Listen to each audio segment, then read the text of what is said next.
It's time we delve deeper into politics. Some 18 years ago, South Korea became the first Asian country to give non-citizen permanent residents the right to vote in local elections.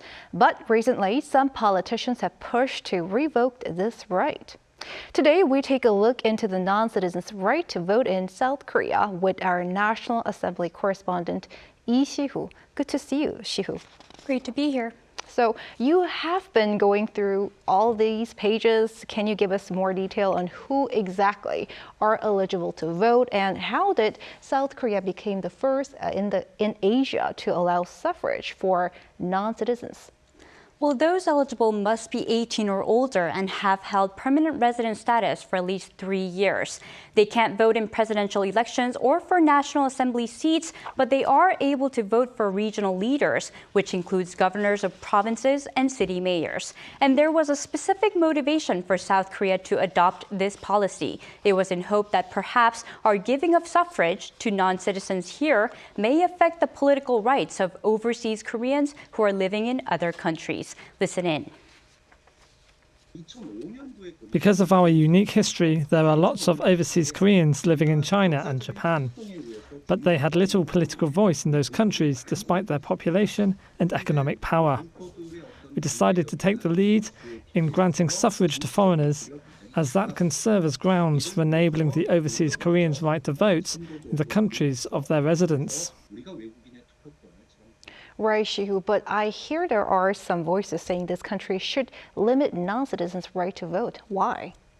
That's correct. That's because the issue was first brought up by Justice Minister Han Dong-un. He said he wants to reform the current suffrage system so that it is based on reciprocity, pointing out that there are countries that don't allow South Korean citizens to vote, while South Korea allows the citizens of those countries to vote here in Korea. Reflecting this, recently an amendment to the Public Official Election Act has been introduced by 11 lawmakers at the National Assembly. Leading the movement is the lawmaker Hong Seok-jun. Take a listen. Reciprocity is the main rule when it comes to international relations, whether it be in the economy or in politics. So I think it's necessary to only allow voting rights for citizens of countries that also allow voting for overseas Koreans. I think this will help reflect the exact opinions of the citizens. Hong also added that he hopes the change will encourage more foreigners in South Korea to naturalize and become South Korean citizens, helping population issues and bringing positive effects. The amendment has been referred to a standing committee for review. But I bet there are those who are against the amendment. What can you tell us about that? Sure. I met with a representative who was a Chinese citizen in the past but became a Korean citizen and later ran for the city council in Ansan. She explained that we should view permanent residents as part of our community and acknowledge their rights.